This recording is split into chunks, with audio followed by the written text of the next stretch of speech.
بسم الله الرحمن الرحيم. إن الحمد لله نحمده ونستعينه ونستغفره ونعوذ بالله من شرور أنفسنا وسيئات أعمالنا. من يهده الله فلا مضل له ومن يضلل فلا هادي له. وأشهد أن لا إله إلا الله وحده لا شريك له وأشهد أن محمدا عبده ورسوله. يا أيها الذين آمنوا اتقوا الله حق تقاته ولا تموتن إلا وأنتم مسلمون. يا أيها الناس اتقوا ربكم الذي خلقكم من نفس واحدة وخلق منها زوجها وبث منهما رجالا كثيرا ونساء واتقوا الله الذي تساءلون به والأرحام إن الله كان عليكم رقيبا. يا أيها الذين آمنوا اتقوا الله وقولوا قولا سديدا يصلح لكم أعمالكم ويغفر لكم ذنوبكم ومن يطع الله ورسوله فقد فاز فوزا عظيما. Amma ba'd. Ikhwani a'azzakumullah. Pada kesempatan yang lalu kita telah membahas beberapa perkara yang sangat penting yang berkaitan dengan prinsip-prinsip Islam dan beberapa masalah tentang kedudukan akal dalam Islam. Seperti yang kita sedikit terangkan tentang kedudukan akal dalam Islam, bahwa sesungguhnya Islam sangat memuliakan akal, dan itu nampak dari beberapa perkara yang kita sebutkan pada kesempatan yang lalu. Namun demikian Islam tidak kemudian mengunggulkan akal lebih daripada wahyu. Akal tetap pada tempatnya, tetap pada batasnya.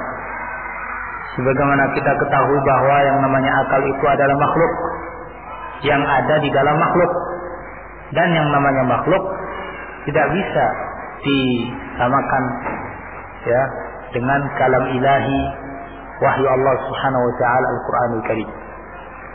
Sehingga seperti yang kita sebutkan kemarin bahwa Imam Syafi'i rahimahullah mengatakan lil aqli haddun yantahi ilaih. Akal itu punya batas yang ia berakhir pada batas tersebut. Bila ia dibebani dengan sesuatu yang lebih darinya, maka sesungguhnya akal tidak akan mampu, dan dengan itu seseorang yang membebani telah memaksa akal pada sesuatu yang dia tidak mampu untuk melakukannya.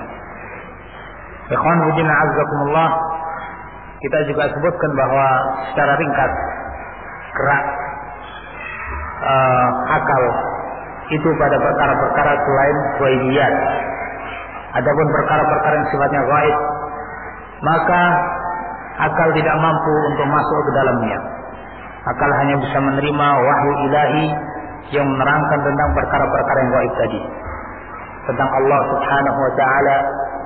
Kita hanya mengetahui melalui wahyu dari Allah Subhanahu wa taala, nama-namanya, sifat-sifatnya. Demikian pula tentang malaikat, tentang arwah. Nabi SAW menyatakan dalam sebuah hadis yang diriwayatkan oleh At-Tabrani rahimahullah dan yang lain, yang disahihkan oleh Syekh Al-Albani rahimahullah, beliau katakan, tafakkaru fi ala'illah wa la tafakkaru fi zatillah fatahliku. Hendaklah kalian berfikir pada nikmat-nikmat Allah Subhanahu wa taala, pada makhluk-makhluk Allah Subhanahu wa taala, wala tafakkaru fi zatillah. Jangan kalian berpikir pada zat Allah Subhanahu wa taala, fatahliku, sehingga kalian akan binasa, hancur. Di sini jelas sekali Nabi sallallahu alaihi wasallam memberikan kepada kita penjelasan tentang gerak pikiran kita, akal kita. Pikirkan nikmat-nikmat Allah Subhanahu wa taala, alam ini, syahadah yang bisa disaksikan. Adapun perkara yang gaib tentang Allah Subhanahu wa taala, bukan dengan akal kita mengetahuinya, tapi dengan wahyu Allah Subhanahu wa taala. Tentang ruh, Allah Subhanahu wa taala mengatakan, wa yas'alunaka 'anil ruh, qulir ruhu min amri rabbi wa ma utitum minal ilmi illa qalila. Dan mereka bertanya kepadamu tentang ruh. Qulir ruhu min amri rabbi, katakan kepada mereka bahwa ruh itu urusan Rabbku, urusan Allah Subhanahu wa taala. Wa ma utitu minal ilmi illa qalila. Dan kalian tidak diberi ilmu tentang roh itu kecuali sedikit saja. Ini sebagai pelajaran yang penting buat kita. Ya, kecanggihan akal manusia. Coba pikirkan tentang roh. Apa yang mereka ketahui tentang roh? Yang mereka sama-sama yakin akan adanya. Bahkan mereka tanpa roh tidak bisa bergerak. Tapi mereka tidak bisa mengetahui dengan pasti apa itu roh pada diri setiap manusia. Ya, ini sesungguhnya satu tanda kebesaran Allah Subhanahu wa taala, dan ini benar-benar seperti yang Allah katakan, "Wa ma utitum minal ilm illa qalila," dan kalian tidak diberi ilmu kecuali sedikit. Alhamdulillah, kita pun telah sebutkan kemarin bahwa secara ringkas akal yang terpuji adalah akal yang sesuai dengan syariat, mendukung syariat. Ketika syariat Islam menerangkan sebuah hukum dari hukum-hukum Islam, akal pun memikirkan untuk menerima hukum itu dan mencari apa hikmah di baliknya. Kemudian semakin yakin, semakin kuat.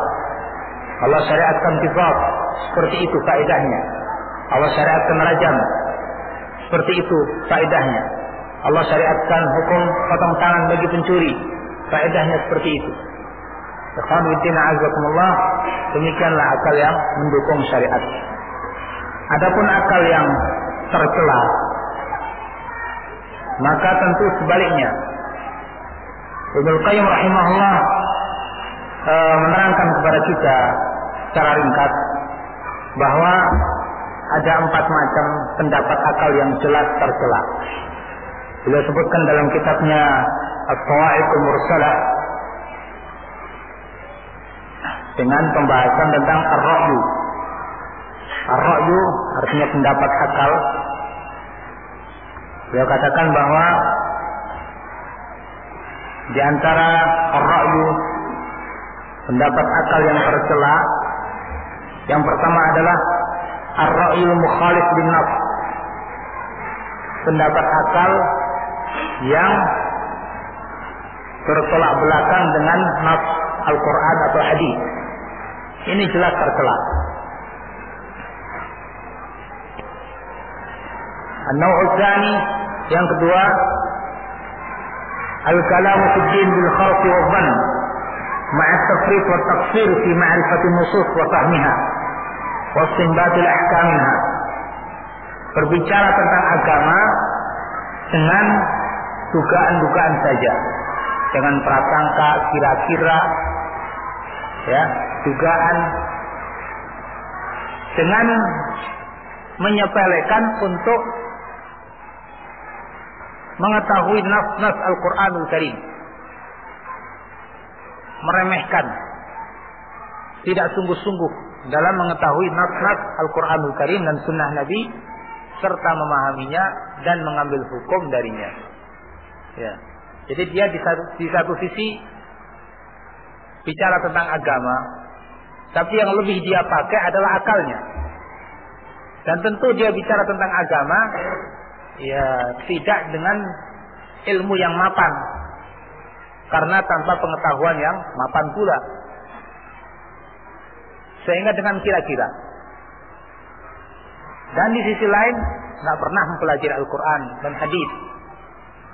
Maka yang seperti ini jelas, kata Ibnu Qayyim rahimahullah, sepakat para ulama, ini pendapat yang tercela, akal yang tercela. Yang ketiga, ar-ra'yul mutadammin ta'til asma'ir rabb wa sifatih, pendapat akal yang mengandung penolakan terhadap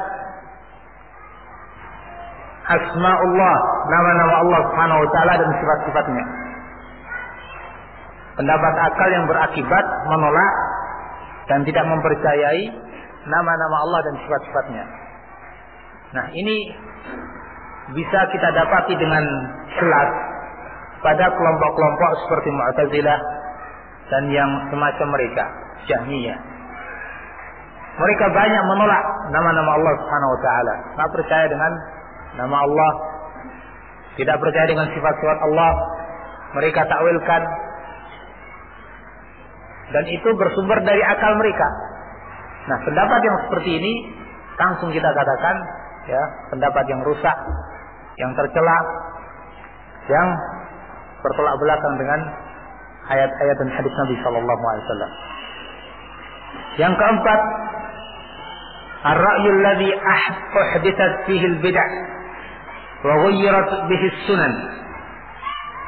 Pendapat akal yang dengannya, atau pendapat akal yang mengakibatkan munculnya bid'ah-bid'ah dan dirubahnya sunnah-sunnah. Pendapat akal yang memunculkan bid'ah-bid'ah dan merubah sunnah-sunnah Nabi sallallahu alaihi wasallam. Ya. 4 macam ini disepakati oleh para ulama salaf rahimahumullah ajma'in bahwa ini sangat tercela. Jadi kita kalau mau menilai pendapat akal yang tercela, mudah dengan 4 perkara tadi. Kita lihat, kalau ternyata ya hasil fikir seseorang, walaupun dengan berbagai macam upaya, teori dan lain-lain, kalau hasilnya 1 dari 4 itu sudah katakan ini salah, ini pendapat yang tercela. Demikian kita menilai, karena memang ini hasil daripada penelitian Ibnu Qayyim rahimahullah, dan bisa kita lihat secara panjang lebar penjelasan beliau rahimahullah taala dalam As-Sawa'iqul Mursalah, bagaimana beliau membantah ya pendapat-pendapat ahlul bid'ah, para pemeluk bid'ah dari kalangan Mu'tazilah, Jahmiyah dan lain-lain. Ikhwan fillah azakumullah, setelah kita mengetahui tentang akal yang tercela, maka tentu kita harus menghindarinya. Kemudian setelah itu kita akan membahas pada pembahasan berikutnya bahwa tidak akan ada pertentangan antara akal yang sehat dengan syariat. Makanya Ibnu Qayyim menyimpulkan tadi, kalau ada akal yang menyelisih syariat mesti salah. Karena memang tidak ada syariat yang bertentangan dengan akal yang sehat sama sekali. Telah kita sebutkan pada pertemuan yang lalu ketika kita menyinggung bahwa syariat ini penuh dengan maslahat. Di sini kita akan tambahkan bagaimana ucapan Syekhul Islam Ibnu Taimiyah rahimahullah ketika beliau rahimahullah menerangkan dalam kitabnya Dar'u Ta'arudil Aqli wan Naql tentang kedudukan antara syariat dengan akal ini. Beliau katakan, walakin ma 'ulima bi sarihil aql la yatasawwaru an yu'aridaha al-syar'u al-battah. Akan tetapi ma 'ulima bi sarihil aql, sesuatu yang diketahui oleh akal dengan jelas,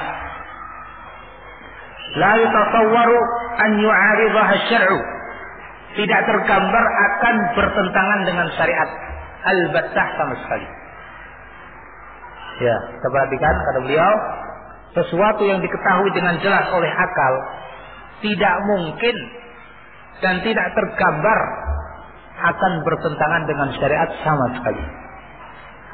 Balil manqulu sahih la yu'aridu ma'qul la yu'ariduhu ma'qulun sarih qat. Bahkan sesuatu yang dinukil dari Nabi sallallahu alaihi wasallam dan sahih tidak mungkin akan bertentangan dengan akal yang jelas. Kata beliau, waqad ta'ammaltu dzalika fi 'amati ma tanaza'a an-nas fi. Dan aku benar-benar telah memperhatikan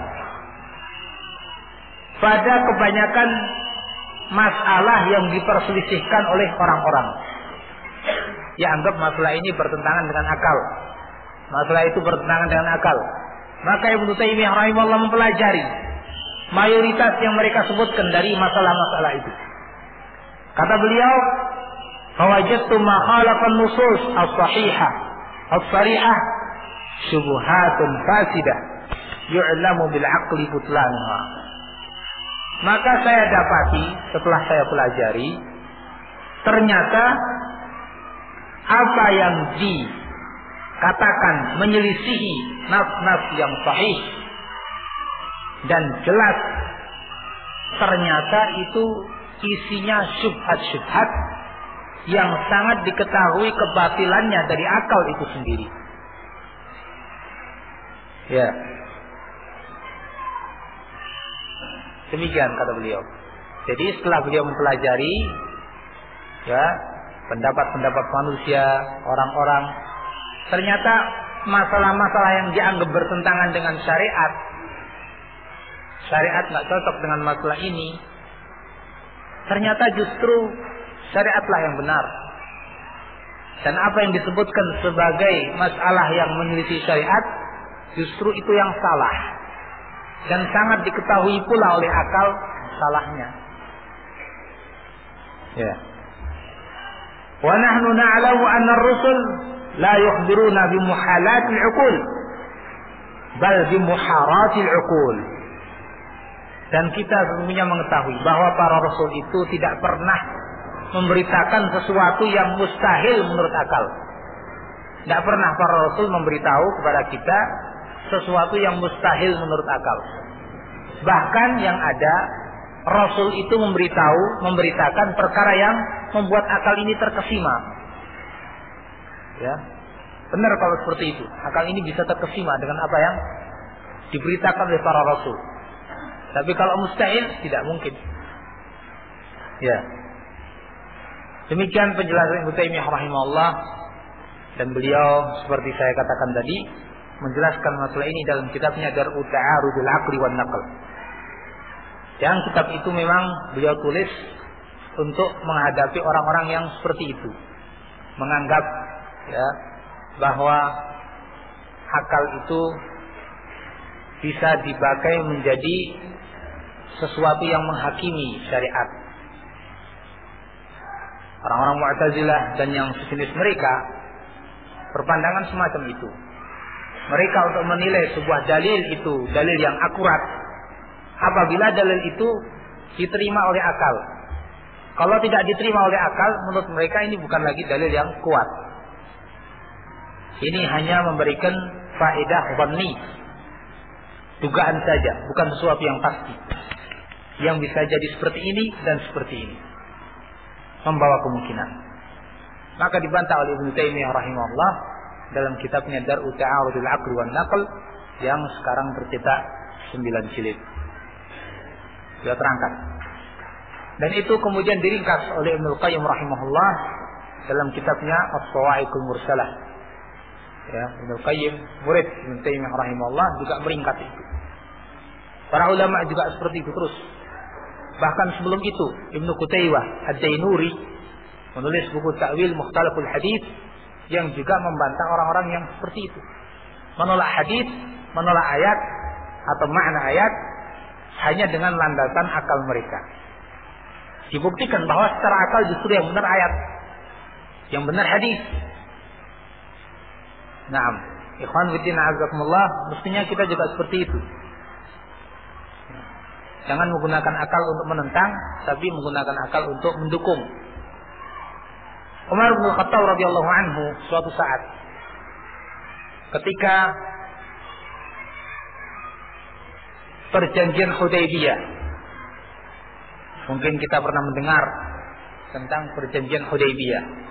Ketika Nabi SAW hendak melakukan umrah, dihadang oleh orang-orang musyrikin Quraisy, tidak boleh masuk. Sementara para sahabat itu sudah ihram, sudah berniat tekad untuk masuk ke Makkah melakukan umrah. Ternyata tidak boleh oleh orang-orang musyrik. Terjadilah perjanjian antara Nabi SAW dengan orang-orang musyrik yang kemudian diistilahkan dengan perjanjian Hudaybiyah. Nah, dalam perjanjian ini sebagian sahabat Nabi SAW merasa keberatan Sampai Umar radhiyallahu anhu mengatakan kepada Nabi, "Ya Rasulullah, alasna 'alal haqq?" Bukankah kita ini benar?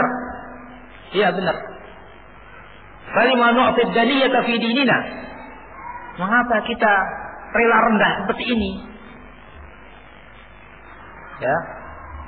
Sampai Umar mengatakan seperti itu kepada Nabi. Nabi tenangkan.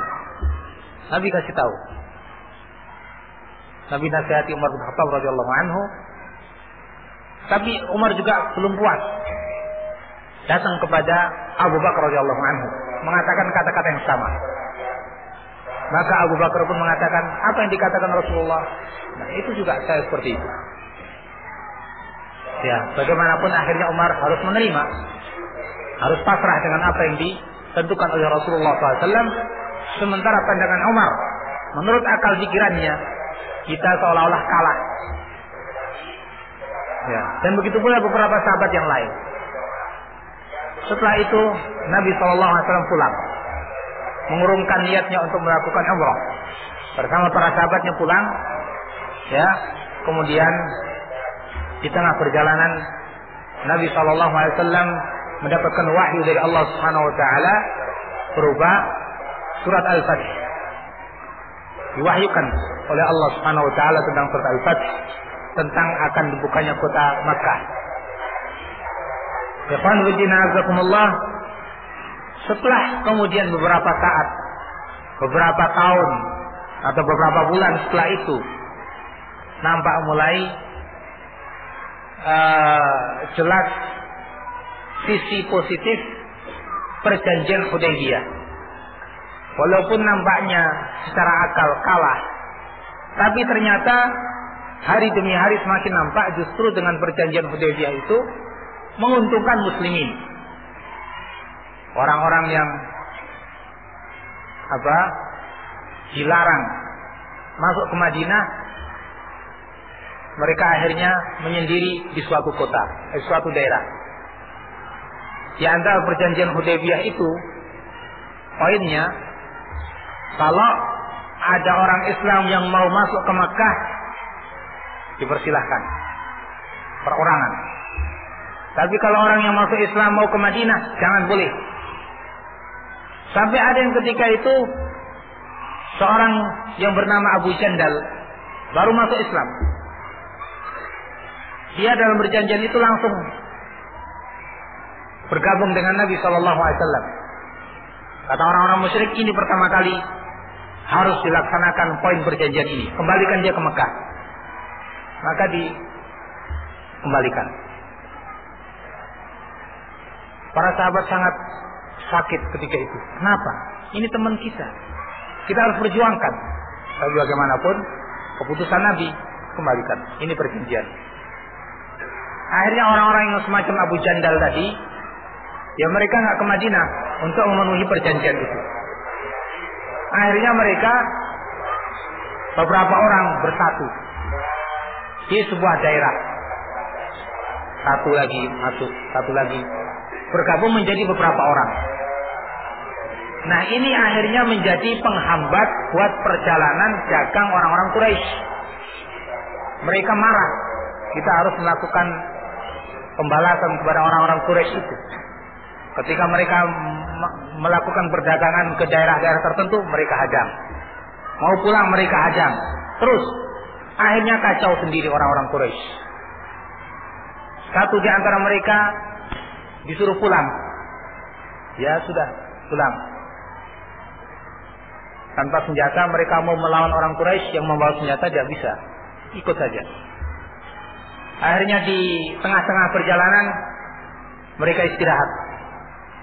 Seorang sahabat yang bernama Abu Bakrah ini kemudian mengatakan kepada orang musyrik tadi, Masya Allah, pedangmu kok bagus sekali. Oh iya, ini pedang luar biasa ini. Sudah begini dan begini, banyak berbuat. Coba saya lihat. Setelah dipegang oleh sahabat itu, maka dia mendapat pedang. Saat itulah dia habisi orang musyrik tadi. Mulai memiliki persenjataan dan menjadi ganjalan buat orang-orang musyrik. Akhirnya semakin menguat. Akhirnya orang musyrikin pun merasa dirugikan dengan perjanjian itu. Padahal mereka sendiri yang membuat persyaratan-persyaratan itu. Dan mereka banyak membatalkan dan melanggar poin-poin perjanjian itu. Nah, di sini ketika itu Umar bin Khattab radhiyallahu anhu semakin menyadari ternyata pandangan akal saya ini ya tidak ada artinya dengan apa yang diputuskan oleh Rasulullah sallallahu alaihi wasallam. Sampai dia dengan beberapa sahabat yang lain berkesimpulan ya dan mengatakan ittahimur ra'ya 'ala din, curigai akal kalian ketika berhadapan dengan agama ini. Nampak sesuatu dari agama tidak cocok dengan akal, curigai akal kalian. Jangan kalian kalahkan agama. Ini akhirnya kesimpulan Umar bin Khattab radhiyallahu anhu. Dia buktikan sendiri. Di saat itu menurut dia, ya kita kalah.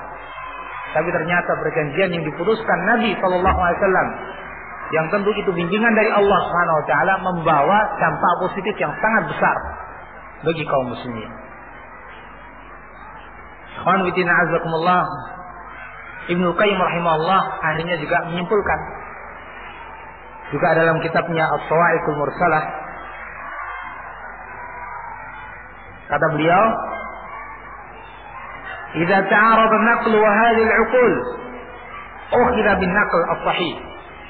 Apabila bertentangan antara nakli, dalil dari Al-Quran atau hadis dengan akal pikiran, ukhidha bin-naql, yang harus diambil adalah dalil nakli, dalil dari Al-Quran atau hadis. Wa rumiya bihadhil 'uqul tahta al-aqdam, dan buanglah akal-akal ini di bawah telapak-telapak kaki.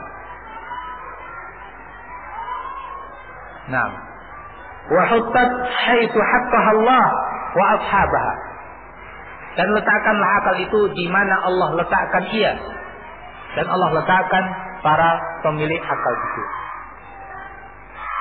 Ini kemudian yang disimpulkan oleh Ibnu Qayyim rahimahullah. Jadi kalau sampai akal ini bertentangan dengan syariat, jangan yang didahulukan akalnya, justru syariatnya yang didahulukan.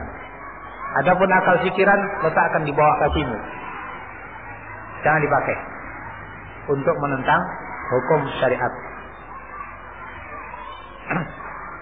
Ikhwan fillah azakumullah, para ulama Ahlus Sunnah wal Jamaah, ya kurang lebih seperti ini penjelasannya. Masih ada lagi penjelasan dari ulama yang lain. Abu Muzaffar As-Sam'ani rahimahullah juga menjelaskan yang semacam itu. Nah, sekarang setelah kita mengetahui bagaimana Islam memandang akal dan bagaimana akal ini bersikap, maka kita sekarang akan menengok ya pandangan orang-orang hil, orang-orang Islam liberal. Ya. Mereka begitu mengedepankan akal pikiran mereka. Lagi-lagi Ulil Abdur Abdullah, karena dia sebagai koordinator mereka, dia mengatakan seperti yang tadi kemarin kita sebutkan, bahwa menurut dia ya yang namanya sumber hukum itu dua, yaitu Al-Quran dan pengalaman historis manusia. Bukan sunnah, tapi pengalaman. Kata dia, pengalaman manusia dan wahyu adalah dua hal yang saling mengandaikan dan tidak bisa dipisahkan satu dari yang lain. Dengan kata lain, wahyu dan pengalaman manusia, termasuk di dalamnya akal, adalah sama kedudukan dan status epistemologisnya dalam tindakan penafsiran. Ya. Demikian kata Ulil, yakni dia menyamakan wahyu ini dengan pengalaman manusia. Wahyu direndahkan, pengalaman manusia ditinggikan, disamaratakan. Tidak ada yang lebih, atau bahkan cenderung melebihkan akal, sebagaimana dalam kesempatan yang lain. Jelas ucapan orang ini sangat bertolak belakang dengan dalil-dalil dari Alkitab was Sunnah dan bertolak belakang dengan akal pikiran manusia itu sendiri. Ya, masing-masing kita mengetahui kalau seandainya akal pikiran manusia termasuk jadi hukum, sumber hukum, mau akal siapa? Kita yang di sini berapa jumlahnya? Berapa ratus orang? Apakah masing-masing dari akal yang ada ini sama dengan yang lain kemampuannya? Berbeda-beda. Kalau dimunculkan suatu masalah di sini, ya, yang semata-mata bisa dinilai dari akal, saya yakin masing-masing akan punya pandangan yang berbeda. Mungkin ada kesamaan satu dengan yang lain, tapi banyaknya berbeda. Barangkali perbedaan itu sejumlah kepala kita. Ada berapa kepala di sini? Ya, ada sekian pendapat tentang perkara itu. Kemudian akal siapa yang mau jadikan rujukan? Ya, mau akalnya ulil, mau dijadikan rujukan akal yang semacam itu. Rusak agama ini, bukan agama yang rusak saja, tapi alam semesta ini bisa hancur dengan aturan-aturan yang dia bikin. Jadi kalau begitu, ya, pandangan semacam yang dia ungkapkan, ya, sangat batil menurut dalil dan menurut akal. Dalam kesempatan yang lain juga tidak kalah parah dengan apa yang tadi kita sebutkan, ketika dia mengungkapkan tentang istilah qat'i dan dhanni. Istilah qat'i dan dhanni ini istilah yang lama, istilah para ulama dahulu. Dan ini istilah yang mereka pakai untuk mengetahui kekuatan sebuah dalil. Ada dalil yang qat'i, yakni karena dalil itu sangat kuat riwayatnya. Misalnya Al-Quranul Karim jelas, Al-Quranul Karim mutawatir, seluruh dunia tidak lagi terhitung orang yang meriwayatkan Al-Quran. Hadis-hadis mutawatir begitu deras para rawi yang meriwayatkannya banyak, sangat kuat. Namanya qat'i dari sisi datangnya, jalannya dalil tersebut. Juga dari sisi kekuatan makna yang dikandung. Ini juga para ulama terkadang mengistilahkan dengan seperti itu, qat'i, yang pasti. Kalau kita artikan seperti itu kurang lebih. Ada pula istilah dhanni. Dhanni ini kalau kita artikan ya yang bersifat dhann. Dhann itu masih dugaan. Dalam arti di sini ya ada beberapa kemungkinan.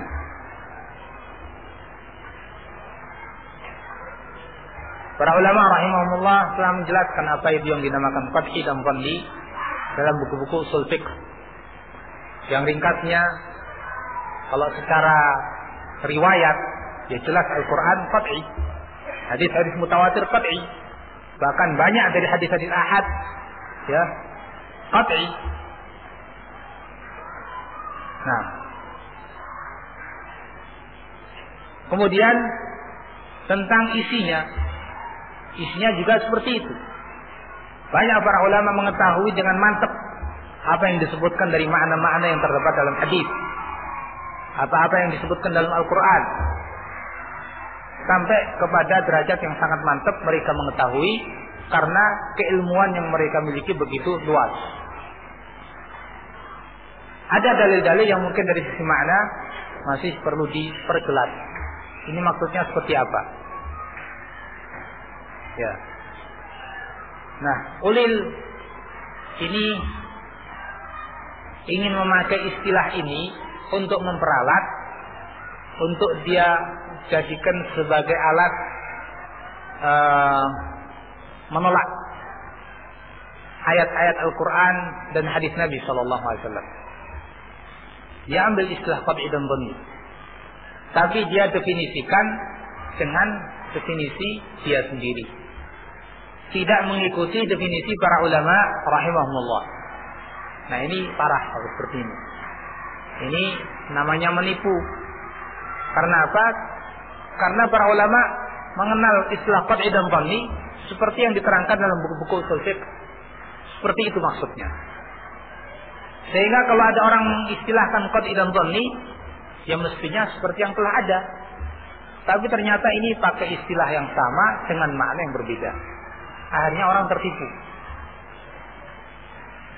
Menurut dia, sebelum dia sampai kepada final dalam mendefinisikan qat'i dan dhanni, dia nukilkan dahulu sebuah pengertian dari seorang tokoh yang dia nukilkan, yang bernama Profesor Husain. Husain siapa? Wallahu a'lam. Di antara syarat dalil sampai bisa dikatakan qat'i itu adalah tidak mengandung kontradiksi secara akliyah, atau dalam bahasa Arab ta'arud akli, tidak bertentangan dengan akal, itu saja. Ini syarat dalil yang qat'i. Bisa kita perkirakan apa maunya dengan syarat seperti ini. Dalil yang qat'i baru bisa dinamakan qat'i apabila tidak bertentangan dengan akal.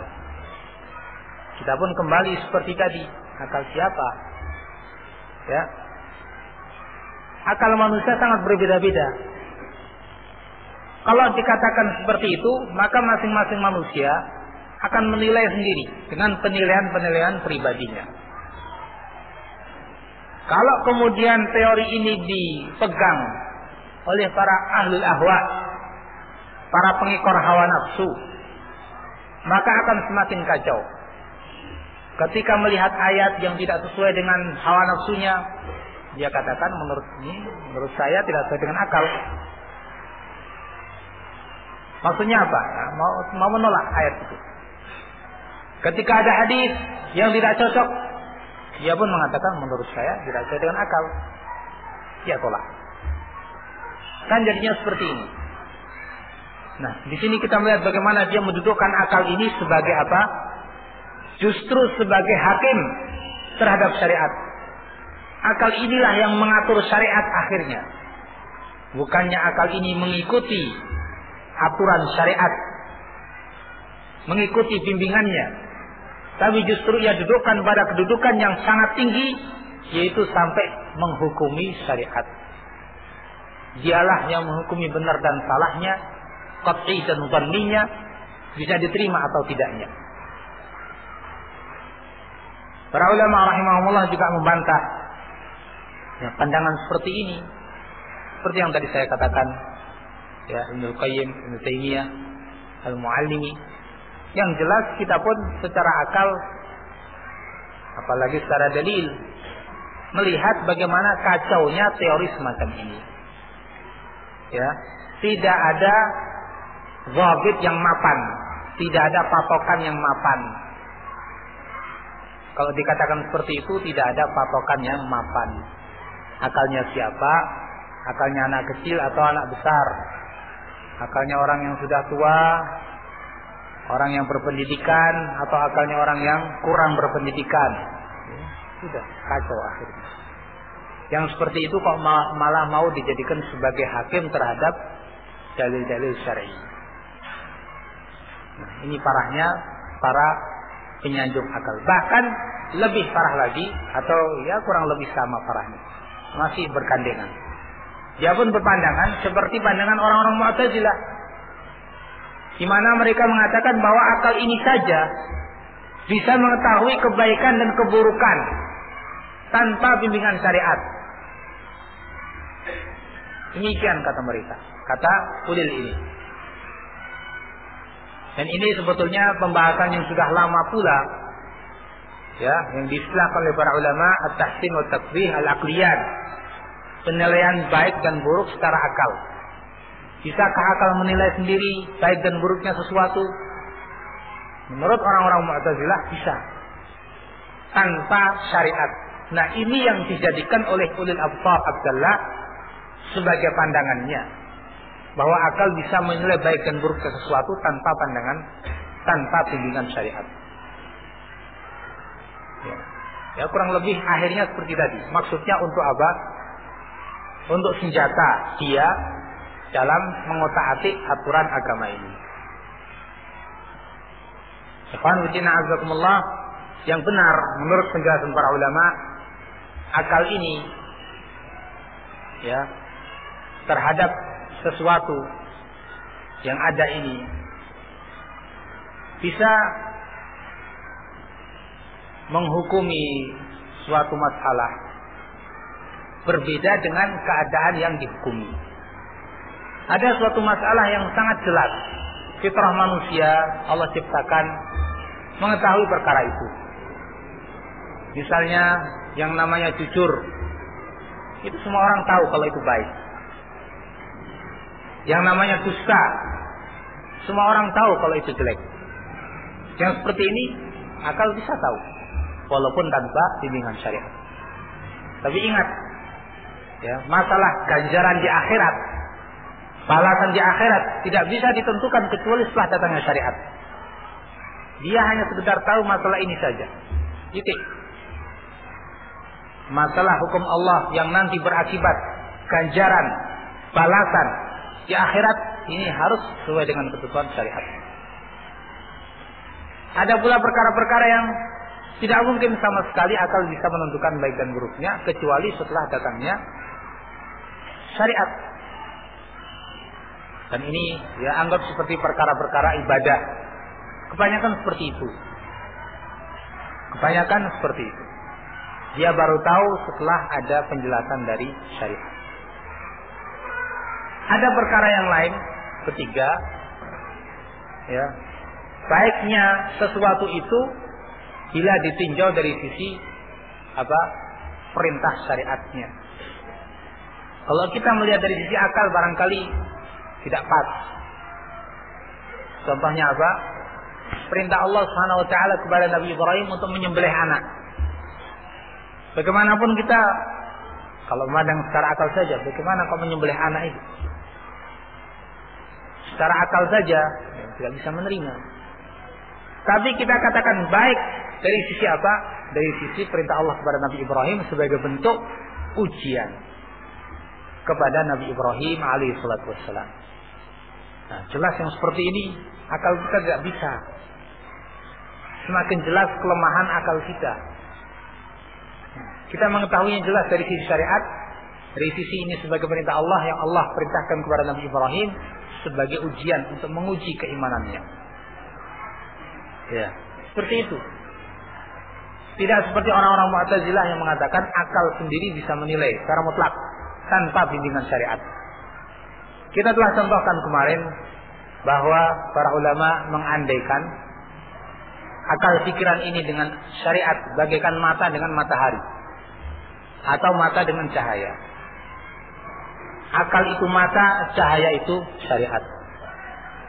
Kalau kita mau melihat tanpa cahaya, kita tidak bisa, walaupun kita punya mata. Tapi kalau ada cahaya, mata kita baru bisa melihat. Demikian pula ya akal dengan syariat ini. Ketika ada syariat, bimbingan-bimbingan dari Allah Subhanahu wa taala, akal kita semakin terbuka, melihat dengan baik, ya, dan bisa mempelajari dan mengetahui sesuatu baik dan buruknya. Sebagian ulama juga memisalkan seperti seorang yang bertanya kepada orang. Ada seorang mencari mufti, seorang ahli fatwa. Kemudian ia bertanya kepada seseorang tentang seorang ahli fatwa. Orang ini pun memberikan petunjuk. Kalau kamu mau minta fatwa, itu ke sana, ke orang yang alim tadi. Ya, di sini perumpamaannya orang si penunjuk jalan itu dia sesungguhnya akal, dan mufti yang memberikan fatwa itu wahyu. Kita ketika mau mencari hukum, akal pun mengatakan ya ambil dari Al-Quran dan Sunnah. Ya, mengakui bahwa Al-Quran dan Sunnah sebagai sumber, ambil dari sana. Begitu. Jadi ibaratnya seperti tadi, kita mau bertanya kepada orang menunjuki itu muftinya di sana. Nah, ketika terjadi perselisihan, setelah diberi fatwa, oh kamu harus begini dan begini, muftinya ngomong seperti itu. Sudah, kita pulang. Ternyata si penunjuk jalan tadi mengatakan, oh kalau menurut saya ya nggak seperti itu, salah itu, yang benar seperti ini. Ya, mana yang mau diterima? Si penunjuk jalan tadi, yang ibaratnya misalnya seorang tukang becak memberikan petunjuk di sana, yang di sana seorang ulama yang telah diakui oleh si penunjuk jalan tadi sebagai seorang mufti.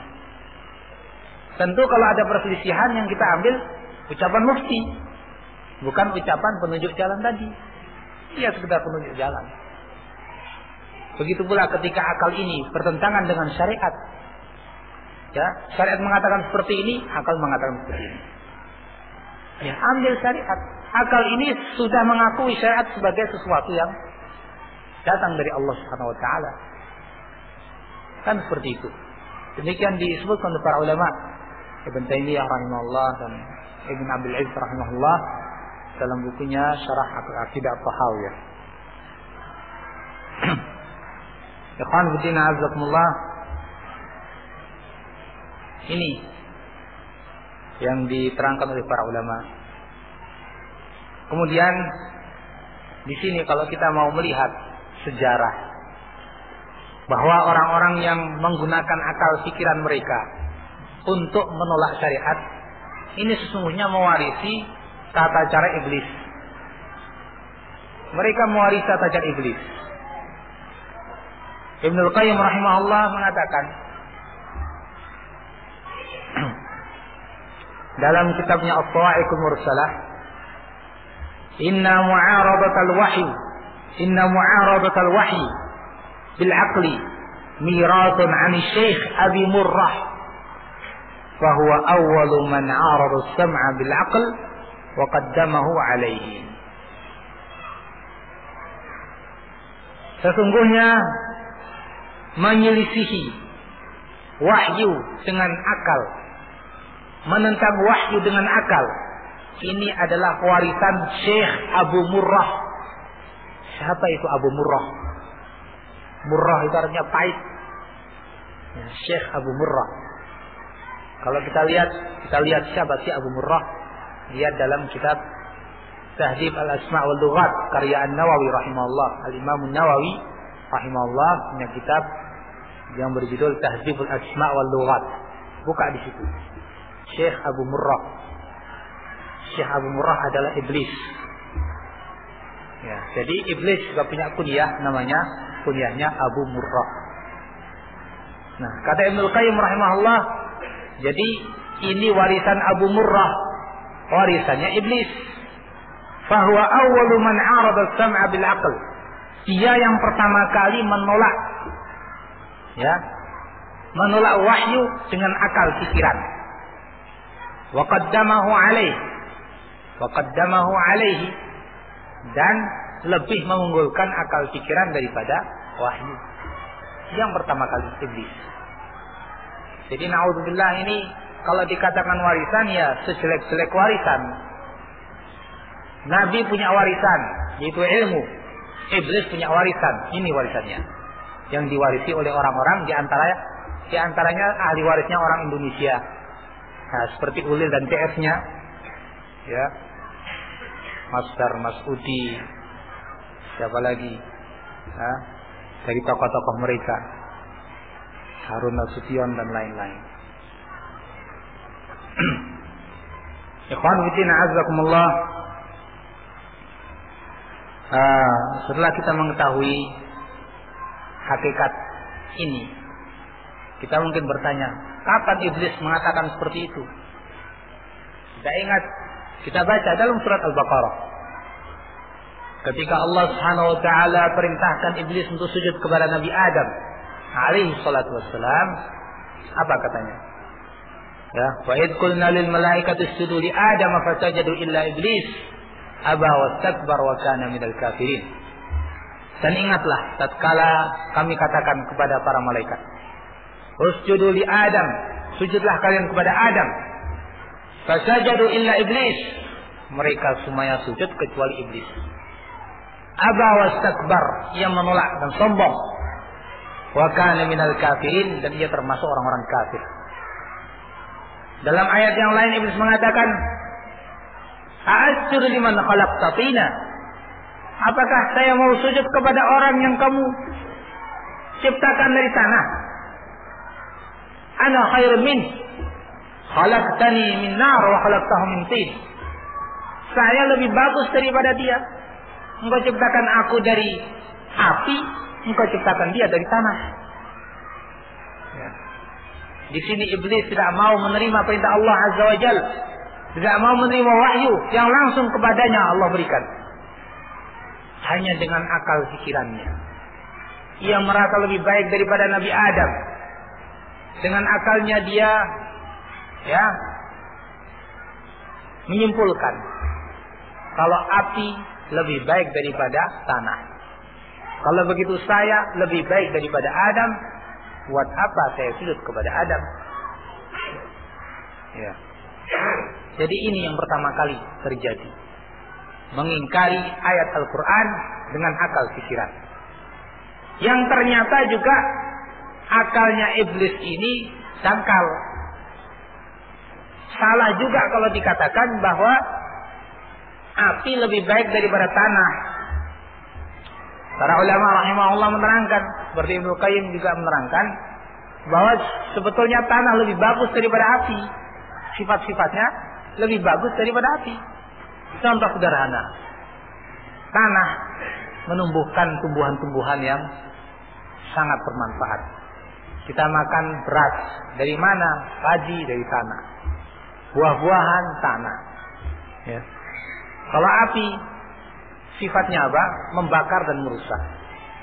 Kalau tidak diatur sedemikian rupa, ya susah manfaatnya. Kalau diatur ya, baru manfaat. Kalau tidak, itu sudah merusak. Beda dengan tanah. Sifatnya tenang, ya. Menumbuhkan sesuatu yang manfaat, menyimpan biji-bijian, subhanallah. Dan banyak lagi hal-hal lain sebagaimana diterangkan oleh para ulama. Nah ini sudah menentang syariat dengan akal. Wah, ternyata akalnya salah dalam menilai. Begitu pula mereka. Sama para pengikut iblis ini juga seperti itu. Menentang syariat dengan akal pikiran yang ternyata akal mereka sendiri rusak. Tidak benar ketika menilai. Ikhwanuddin azakumullah, dan ini rupanya menjadi ciri khas ahli bid'ah. Pewaris iblis itu banyak. Ya, bertingkat-tingkat. Zaman Nabi siapa? Nuh alaihi wassalam ada yang mewarisi cara iblis ini. Zaman Nabi Muhammad sallallahu alaihi wasallam juga ada. Bukankah kita mendengar firman Allah Subhanahu wa taala? Ya. Ketika berpaling dari Nabi sallallahu alaihi wasallam, mereka mengatakan apa? Wa idza qila lahum aminu kama amana an-nas qalu anu'minu kama amana as-sufaha. Apabila dikatakan kepada mereka, berimanlah kalian seperti orang-orang beriman. Apa katanya? Apakah kita mau beriman seperti orang-orang bodoh itu beriman? Dianggapnya orang yang beriman itu orang-orang bodoh. Sehingga mereka tidak mau menjadi orang bodoh. Tidak mau beriman. Ini pewaris di zaman Nabi, pewaris iblis. Terus sampai sekarang ada pewarisnya. Sehingga seperti yang dikatakan oleh Syatibi rahimahullah, ini menjadi ciri khas ahli bid'ah dalam menolak syariat. Al-Imam Syatibi rahimahullah mengatakan dalam kitabnya Al-I'tisam, wa huwa radduhum lil ahadits allati jarat ghair muwafiqatan li aghradihim wa madahibihim wa yad'una annaha mukhalifah lil 'uqul. Di antara ciri khas mereka, metode mereka dalam menolak dalil, yaitu mereka menolak hadis-hadis yang tidak sesuai dengan tujuan mereka, tidak cocok dengan mazhab mereka, dengan alasan bahwa itu tidak sesuai dengan akal. Yad'un annaha mukhalifah lil 'uqul, lil ma'qul. Mereka menganggap bahwa dalil-dalil itu tidak sesuai dengan akal. Nah ini turun temurun diwarisi oleh generasi-generasi sampai pada zaman ini, yaitu mereka menolak hadis-hadis Nabi Sallallahu Alaihi Wasallam yang dianggap bertentangan dengan akal pikiran mereka. Nah, ikhwan fillah azakumullah, atas dasar itu kita harus hati-hati. Ya, kita harus bisa menempatkan akal kita, dan dengan ini pula kita mengetahui betapa sesatnya orang-orang yang menghambakan dirinya kepada akal, menghambakan dirinya kepada hawa nafsu mereka. Afara'aita man ittakhadha ilahahu hawa wa adallahu Allahu ala ilm wa khatama ala sam'ihi wa qalbihi wa ja'ala ala basarihi ghishawah faman yahdihi min ba'dillah. Tidakkah engkau melihat orang yang menjadikan hawa nafsunya sebagai tuhannya? Wa adallahu Allahu ala ilm, Allah sesatkan dia dalam keadaan berilmu. Wa khatama ala sam'ihi wa qalbihi, Allah tutup pandangannya dan pendengarannya. Wa ja'ala ala basarihi ghishawah, dan Allah tutup matanya. Ya, faman yahdihi min ba'dillah. Siapa yang akan memberi petunjuk dia kalau bukan Allah? Na'udzubillah kalau sudah sesat, dan bila kaidah ini terus ditetapkan oleh mereka, terus dipakai oleh mereka menentang wahyu dengan akal, maka akan semakin jauh dari agama ini. Alhamdulillah, azakumullah.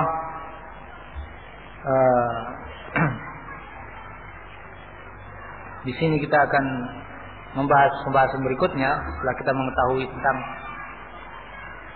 hal-hal yang berkaitan dengan akal.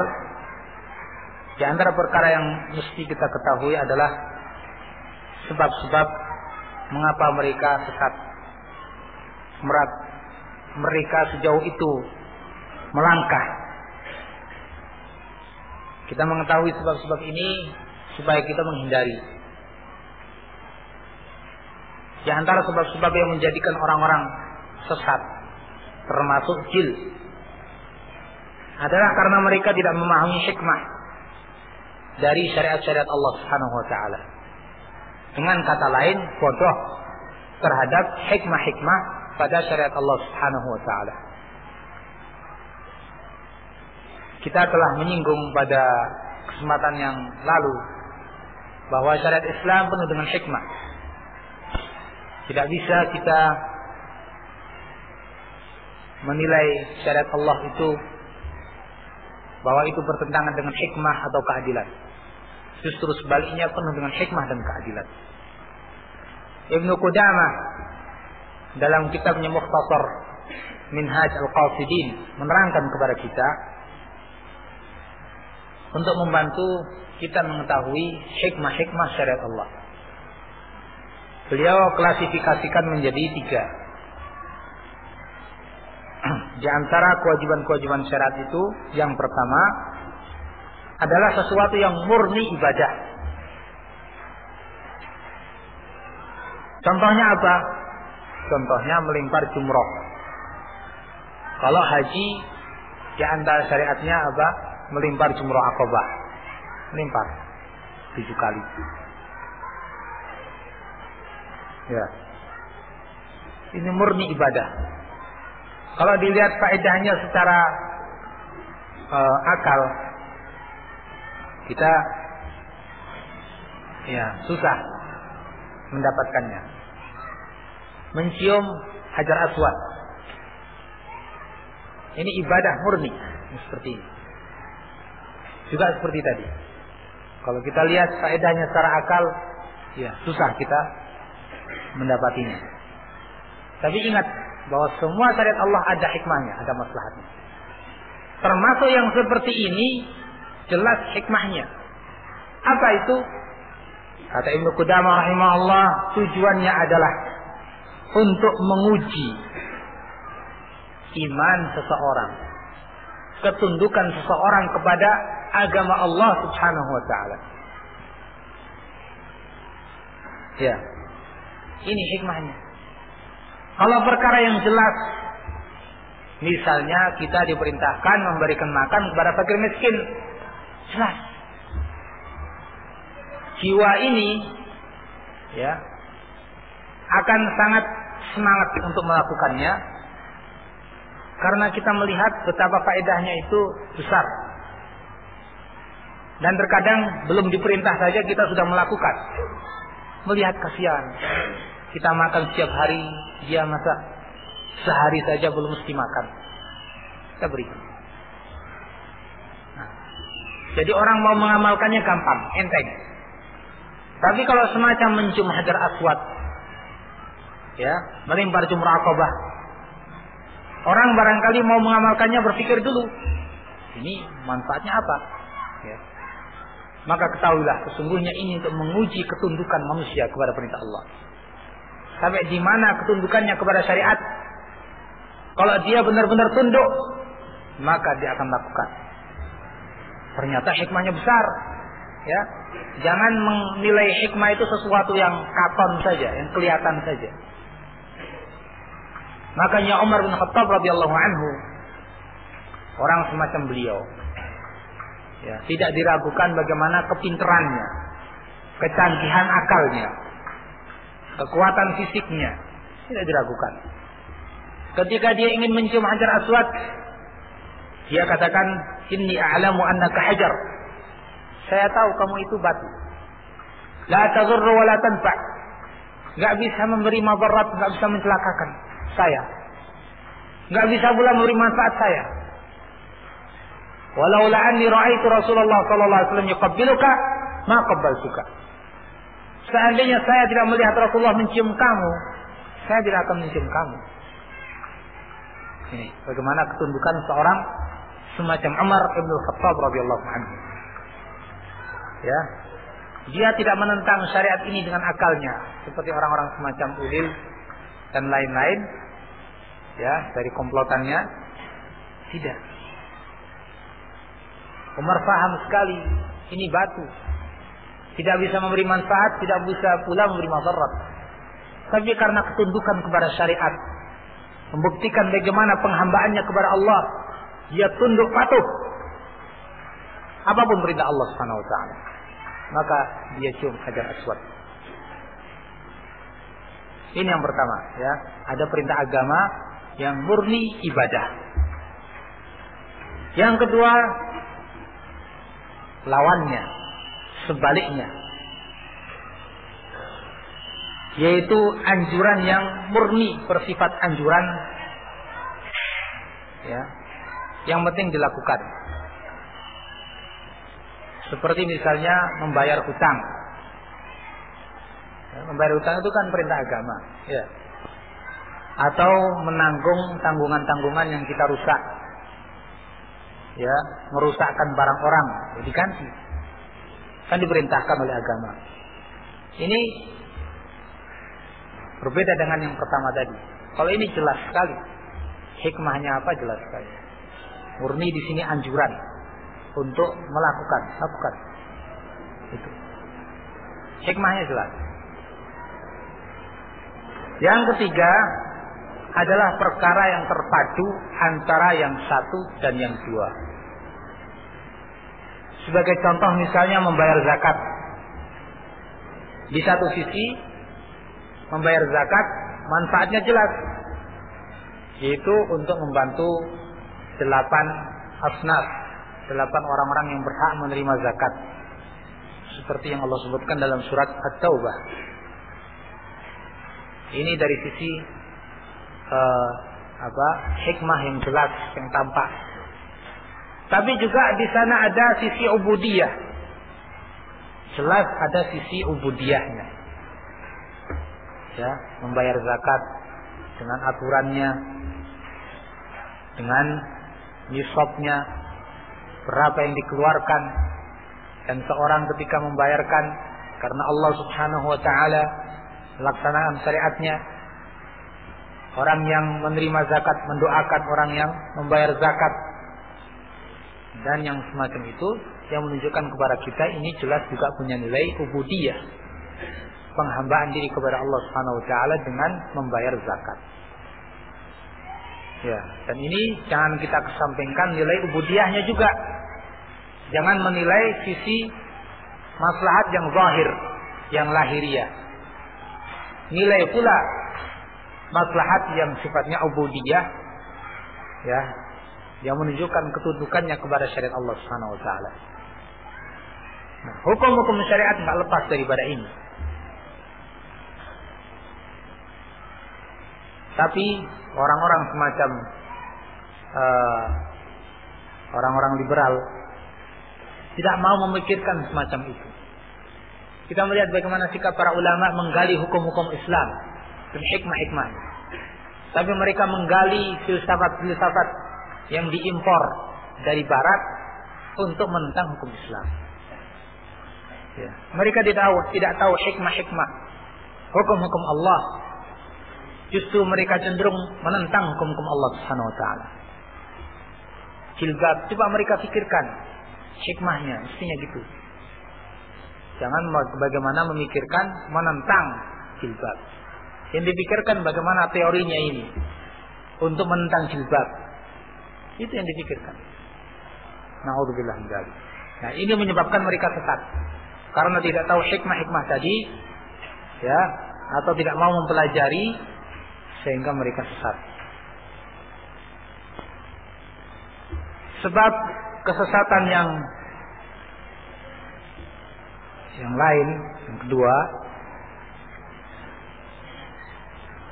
di antaranya adalah menafsirkan istilah-istilah syariat dengan istilah yang tidak dimaukan oleh Allah dan Rasulnya. Menafsirkan istilah-istilah syariat dengan makna yang tidak dimaukan oleh Allah dan Rasulnya. Mungkin dengan bahasa yang sudah mereka ketahui di masyarakat mereka, atau bahkan mereka menciptakan makna-makna sendiri terhadap istilah tersebut. Ini satu hal yang sangat berbahaya. Kita ambil sebagai contoh misalnya kata-kata fitnah. Fitnah ini bukankah banyak dalam Al-Quran? Banyak sekali kata-kata fitnah dalam Al-Quran. Dalam bahasa kita, fitnah juga ada. Apa arti fitnah dalam bahasa kita? Ya, kan semacam mengada-ada. Oh, dia menfitnah saya. Artinya menuduh saya dengan tuduhan-tuduhan yang tidak ada hakikatnya. Tuduhan-tuduhan palsu. Itu kan artinya menfitnah bahasa kita. Ya. Nah, kalau kita mau menafsirkan fitnah dalam Al-Quran dengan bahasa fitnah kita, ya kacau. Innama amwalukum wa auladukum fitnah. Sesungguhnya harta benda kalian dan anak kalian itu fitnah. Gimana kita memahami fitnah di sini kalau pakai bahasa kita? Repot jadinya. Ya. Kata nasihat. Apa itu nasihat dalam bahasa kita? Ya, seorang guru menasihati muridnya, seorang bapak menasihati anaknya. Ya, ada dua orang yang saling berinteraksi, ngomong, menasihati kamu begini. Itu kata nasihat dalam bahasa kita. Kita pahami semacam itu. Apakah seperti itu yang dimaukan oleh Allah dan Rasulnya dalam bahasa-bahasa Al-Quran dan hadis? Coba kita melihat hadis Nabi SAW, ad-dinu an-nasihah. Agama itu nasihat. Para sahabat bertanya, ya Rasulullah, nasihat untuk siapa? Nasihat untuk Allah. Mau dinasihati Allah. Mau kita memahami kata nasihat dengan bahasa kita. Bagaimana menasihati Allah itu? Repot. Nasihat li kitabihi, nasihat kepada kitabnya. Bagaimana menasihati Al-Quran ini? Nasihat kepada Rasul. Bingung kita. Kalau kita memahami bahasa-bahasa Al-Quran dan hadis dengan istilah yang sudah kita pahami di masyarakat kita, kacau jadinya. Padahal kata nasihat dalam bahasa Arab itu iradatul khair lil mansuhi lahu. Ya, iradatul khair lil mansuhi lahu. Berkeinginan baik terhadap orang yang nasihati. Artinya kalau kita memahami hadis Nabi tadi, nasihat kepada Allah, yakni kita punya keyakinan baik terhadap Allah Azza wa Jalla. Begitu artinya. Mengimani wujud Allah, mengimani ketuhanan Allah, rububiyah Allah, asma wa sifat. Iman, nasihat kepada kitabnya. Kita punya keyakinan yang baik, niat yang baik terhadap kitab Allah, mengimani kitab Allah, ya, mempercayai apa yang ada di dalamnya, taat kepadanya, begitu. Ya. Jadi ikhwan fillah azzakumullah, dalam masalah ini diperingatkan oleh Ibnu Taimiyah rahimahullah dalam Majmu' Fatawa jilid yang ke-12 halaman 106. Kata beliau, "Famin a'zami asbabil ghalat", di antara sebab yang terbesar dalam kesalahan memahami kalamullah dan kalam Rasulnya. Di antara sebab kesalahan yang terbesar dalam memahami kalamullah dan kalam Rasulnya adalah an yansha'ar rajulu 'ala istilahin hadith. Bila seseorang tumbuh dalam sebuah istilah yang baru, seperti kita ini. Kita ini lahir sudah ada istilah fitnah di zaman kita ini. Fitnah itu apa? Nasihat itu apa? Hidup dengan istilah seperti itu. Fayuridu an yufassira kalam Allah bidzalik al-istilah. Lalu dia menginginkan, ya, dia ingin menafsirkan kalam Allah dengan istilah tadi. Mau menafsirkan fitnah dengan istilah bahasa Indonesia. Kacau akhirnya ayat-ayat Al-Quran. Fitnah dalam bahasa Arab itu bermacam-macam artinya. Di antaranya cobaan, ya, di antaranya azab dan lain-lain. Wa yahmilu 'ala tilkal lugha allati i'tadaha, dan dia membawa bahasa Al-Quran dan hadis kepada bahasa yang dia telah hidup padanya, kebiasaannya. Ini termasuk sebab terbesar dari kesalahan orang dalam memahami kalam Allah dan kalam Rasulnya. Nah, ikhwan fillah azakumullah, coba kita melihat sekarang bagaimana ulil absar Abdullah dan komplotannya Jil. Bagaimana mereka memahami ayat-ayat Al-Quran dan hadis Nabi.